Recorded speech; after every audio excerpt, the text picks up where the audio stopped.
Phil Helmuth is looking down at pocket fours. Pre-flop begins with a sequence that illustrates exactly why Phil Helmuth is the most frustrating player in the world to play against. Peter Jetten opens the action to 2000 with ace-queen, a standard aggression from a young pro. Makhija, sitting with pocket kings, wakes up with a monster and puts in a textbook 3-bet to 6,000. In a GTO world, the action should end here for most marginal hands, but Helmuth, holding pocket fours in the small blind, decides to cold call the 3-bet. This is a move that math-heavy players despise. He is playing set or fold, out of position against a range that crushes him. You might be the tightest player at the table, Lucky. Well, I thought you'd be the most aggressive. The best hand I had all night was 2 9s. This is like Bizarro poker, man. Jetten calls. You're playing like Phil Helmuth, and Phil Helmuth's playing like you. I don't know what's going on here. The flop falls low and connected texture that misses the pre-flop aggressor's high card range, but connects dangerously with the type of garbage hands Phil is known to defend. Here, Helmuth deviates from standard strategy entirely. Instead of checking to the aggressor, he leads with a donk bet for 10,500. This bet is psychological warfare. He is effectively asking Makhija, do you have an overpair, and are you willing to lose chips to find out if I have a set? Holding the kings, he cannot fold, but he also cannot raise without isolating himself against a set of 7s or 5s. The turn brings the 2, a card that adds significant equity to Phil's hand. He now holds a pair of 4s and an open-ended straight draw, needing an ace or a 6 to make a straight. Phil switches gears and checks, likely sensing that Makhija is ready to fire. Feeling his kings are still ahead of a random pair or a draw, he bets 24,500 for value and protection. Phil's call here is loose. He is chasing a draw on a board where he could already be drawing dead to a set, but his stubbornness and perhaps a sense that the poker gods are with him keeps him in the hand. The river is the ace, the ultimate money card for Helmuth. The dynamic shifts violently. Phil, having backed into the nuts, leads out for a massive 48. From Makhija's perspective, this is a nightmare. The ace is a scare card and connects with the board's runout. Furthermore, Phil's line lead flop, check call turn, lead river, is incredibly strong. Only Phil Helmuth can look into your soul to know if you have it. It represents a hand that was trapping on the turn and is now extracting maximum value. Makhija looks at his pocket kings, which have now been downgraded to a mere bluff catcher. Oh, Phil. It's a close spot. He's still trying to pick something up off of Phil. All right, Phil. You can show me a bluff. Mac folds. If he was bluffing, he'd be smiling right now. So, believe me, he would love to show you that bluff. Daniel Negreanu is looking down on king-queen offsuit. The table is 4-way after Tony G opens, and Viffer, Negreanu, and Scott Seaver all come along. That matters because equities flatten in multi-way pots. Single pair hands lose value while nutted, and draw-heavy holdings gain. Tony G's range from early position in this lineup still contains suited connectors. There's room for everyone to keep improving. I mean, the way you guys all play, there's certainly tons of room. Yeah. Scott calls. I'm going to go with an old Helmuth trick. Watch this, gentlemen. Check in the dark. How do you fade that? Seriously. Check in the dark. I don't even want to see what's coming. Checking through is revealing. On this texture, the pre-flop raiser has a lot of one pair and gut shot combinations that dislike being raised by 3 players. See how that worked? Because if I wouldn't have done that, they would have been more scared. My turn, right? Daniel's still open-ended. Did you qualify? Yes. I've qualified pretty comfortably at this point. The question is, how much do I want to put in there? You checked. No, I'm not. I'm not, for sure. You're not checking? Yeah. If you're folding any bet, you can just do that now. I'm going to put in... The turn is the 7 of spades, a huge card for Tony G's side of the range, and a bad one for capped checkbacks. Negreanu leads $3,600 into the field, a small sizing that targets folds from the Broadway airballs, and denies equity to Queen 9, 9-8, and the club draws. Scott's call with Queen Jack keeps dominated queens in, but the raise from Tony G to $14,000 is the pivotal data point. After a street of passivity, that raise is heavily weighted to value. If I win the pot, I'll give you your money back. Negreanu's call with King-Queen looks ambitious only if you ignore blocker logic. He removes the queen that completes Tony G's higher straight and retains outs to the ace or 9 to make his own. Scott correctly recognizes he's in kicker jail and releases. Wow, that was a big sweat. Took a long time. That speech really got him. He made a big laydown just now. The river is the 9 of diamonds. Range-wise, it's a dagger for Tony G. His made straight from the turn remains a straight, but Negreanu's king-queen now upgrades to the higher straight. When Negreanu fires $35,000, the story is polarized between exactly that high straight and bluffs that bricked clubs or random queen X that tried to push Tony G off a one-pair hand. Are you also offering my 4,800 back if you... Tony calls and Daniel wins a $100,000 I pot. had the nuts on the turn. Wow, well done. Felt like Phil Ivey kicks things off with Jack-10 offsuit. Take a hand off, Phil. Nope. He is last to act and completes, choosing position and pot control over isolation. We are about to see a flop with Ivey uncapped and in position, exactly where he is most dangerous. Artem checks the flop. That is standard into the pre-flop caller on a middling, draw-heavy texture. It keeps his range uncapped and lets Ivey define the pot. Ivey bets $40,000. With top pair and a decent kicker, he wants to tax the spade draws and gut shots like 7-8, 7-9, 8-9, and deny Ace-X and Queen-X a free card. Phil is the best player. So if I play Phil, not look, it's not good. I think if I have a free card, Phil have 2 cards, it's same game. The call also keeps Ivey's C-bet frequency high and disguises Artem's range, which can still include sets, 2-pair, and strong draws. Artem checks. This is a strong check with newly improved equity. His hand picks up a pair plus an open-ended straight draw, and checking preserves the option to continue versus multiple bet sizes. Ivey bets $100,000. The card connects hard with the flop draw matrix, so this is a pressure value bet. He targets spades, 1-pair 6s and 5s, and sticky straight draws. He also denies equity from overcards that could river him. Artem calls. Now pair plus open-ender is far too strong to fold, and raising would polarize him into bluffs or monsters while letting Ivey 3-bet shove. By calling, he realizes the river and keeps Ivey's range wide. Artem leads $119,000. The straight completes for him, and this sizing is clever. Into a large pot, it looks blockish, inviting a hero call from exactly the type of hand Ivey has, while still extracting when Ivey shows up with 2-pair or a stubborn Ace-X that's slow played. Now Phil's in the same spot he put Vanessa in on the first hand. He's getting value bet in a spot where bluffing is more expected than a tip in an American bar. Phil calls. Daniel Negreanu opens the action with Ace-Queen, one of those classic Broadway hands that works beautifully as a raise. Come on, Daniel, every hand? yes, every hand. Jeez. Every hand till Saturday. Saturday, he gets his highlights touched up. But when Barbero calls with pocket deuces, he is entering the hand with a completely different script. Small pairs are not strong in isolation. Go, Kenny. Asham and Kenny call. Here we go.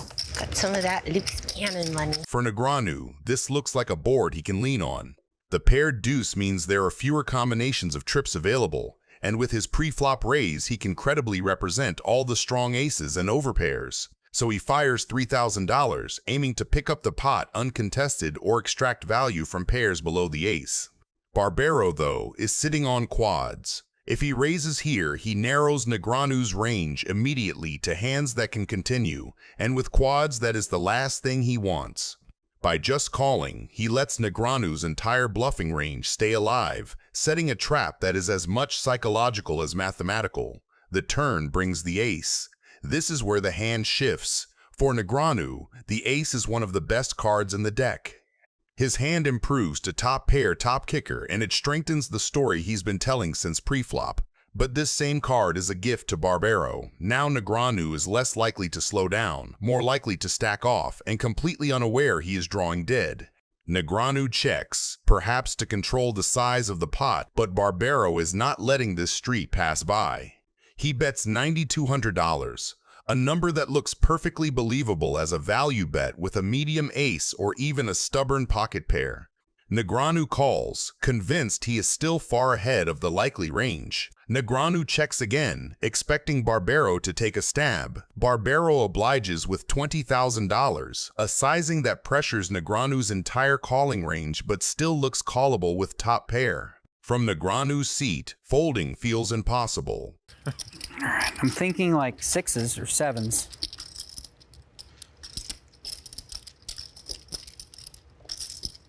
Sixes or 7s are good for me. I had you on ace-4, unfortunately, on the turn. So if you had ace-4, then you just made a straight. Huh. Drop the stakes you play at in the comments and whether you're an online grinder or live game player. Let's see if we're running with high rollers or micro warriors. God, I don't like that river. Such a good river for you. If you put me on jacks, right? You figure I have jacks, you have to bet that river card now. So many, I leveled myself with the pause in the turn. You know what I mean? On the turn, I studied, and like sort of changed my range in his eyes, which forces me to go like that. Daniel calls. I had the nuts. Oh, that's good too. Quads! Daniel Negreanu looks down to King 10 offsuit, a hand with decent equity in a four-way pot. Against him is Elizabeth Houston, who opens to a Queen Jack offsuit. Let's see who will the poker gods bless this time. See that? Cheap flop. Reynolds folds. Also makes it easier to call this 3-bet from Tony G. He raises to 2,000. Queen Jack for the cannon. She calls out of position. So does Daniel. And like that, Williams built himself his own little pot odds. He calls too. 4-person party to the flop. The flop comes 8 Queen Jack Rainbow, which is perfect for Houston. She is looking at top 2 pair with no danger of a flush and only a potential straight or a pocket pair being in her way. Her odds look great, but I think she should have bet harder before Negreanu had a chance to see more of the community cards. I fold. Thank you, William. With the bet sizing being insufficient, even Tony G with his mid pair of jacks that have 2% equity will make the call. The turn delivers the 4 of spades. Things couldn't have been better for Houston. Pocket 4s would have probably folded, same as the pocket 6s from earlier, but she is still afraid of the flush and straight draw. That's why she fires a bet for a bit over half the pot, which I think will be yet again not enough to get Negreanu off his hand. Daniel's checking out her stack, knowing she probably has something strong enough to lose it all if he does make the nuts. Negreanu casually calls her $15,000 bet as predicted. But at least Tony G and his adventuristic jacks are gone. Now let's see what the turn will bring for Negreanu. And it is the ace. What a cooler this will be at the end. That's Daniel's gin card, and this could get ugly for the cannon. I expect her to bet here. Now she checks. Somehow she knew to slow down. Daniel's got the nuts. Let's see how much he thinks she'll pay off. 50. If Elizabeth has watched the show at all, she would know Daniel doesn't bluff raise the river very often. No one does. If Elizabeth makes this call, she'll have less than 30,000 remaining in her stack. Call. Ouch. She sees it. Damn it. Daniel Negreanu is looking down at pocket 5s. In the high-stakes pressure cooker of a heads-up title match, the value of starting hands is completely transformed. I'm all in. Eugene's trying to close the door right here. If you really sucked bad, I would fold. But you don't suck. I'm almost positive that's a compliment. You don't suck at all. So, shall we race? It's better than a race, Daniel. Was that close? Oh boy, at least I didn't say anything. Yeah. What am I thinking? Let's do it. Gamble. Finally. You have a pair? Yeah. This is not for me. You got a little pair? Oh, that was... There's a little chance you got ace-3 or ace-5. That's desirable. That's what I felt like I once started talking. Right, yeah, you're like, uh-oh. When I said race, right? You're like, he's got a small pair. How small is the question? The flop. Ace 8-10 with 2 spades. So far, so good for Negreanu. Spade on the turn. It is a spade, but it's the 4 of spades, and that sees Kachalov take the It's a lead. spade. It's a spade. Don't cry yet. I could still win. Fade out. Or a 5. 5 still works. Diamond! The ultimate sweat. Yeah, sick turn. I was like, at least I got the spade out. The river is not a spade, it's not a 5. That's all right. Negreanu's the runner-up, That's so Kachalov's the champion. That's good. Win that pot back in action. At least he got it in bad. Every time, by the way. Goofy limps the big blind with King 10 suited. Limping protects his range, invites isolates from hands he dominates, and keeps the pot manageable out of position with a hand that plays cleanly post-flop. Nick airball isolates to $1,200 from under the gun with Queen 9 offsuit. The raise pressures the limp, seizes initiative, and expects to realize equity against a single caller. Goofy calls. Suited Broadway is too strong to fold, too thin to 3-bet out of position, and calling keeps Nick's range wide. Goofy checks. On an ace high, 2 diamond texture, Nick is supposed to continuation bet often, so checking lets that happen. Nick obliges for $700, a small, range-driven stab that folds air and taxes random backdoors while leaning on his perceived ace advantage. Goofy check raises to $1,700. King 10 of diamonds is a premium semi-bluff, gut shot to Broadway, the king high diamond draw, and even a royal flush.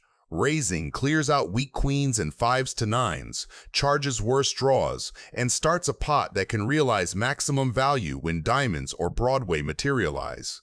Nick calls with middle pair and position, keeping bluffs in and retaining control of the pot size. Bang! The 3rd diamond lands and Goofy upgrades from a draw to the nuts. With his story perfectly coherent after the flop raise, he leads $2,000. Leading now Prince, worse diamonds pay, stubborn Queen X pays, and some Ace X talk themselves into continuing because the Jack is a counterfeit scare rather than a clean killer in their minds. Goofy goes for a small, irresistible value bet of $3,500. After check raise, lead, and a blank river, this size targets exactly what Nick shows up with most often. Makes the call. Royale. Royale with cheese. Royal.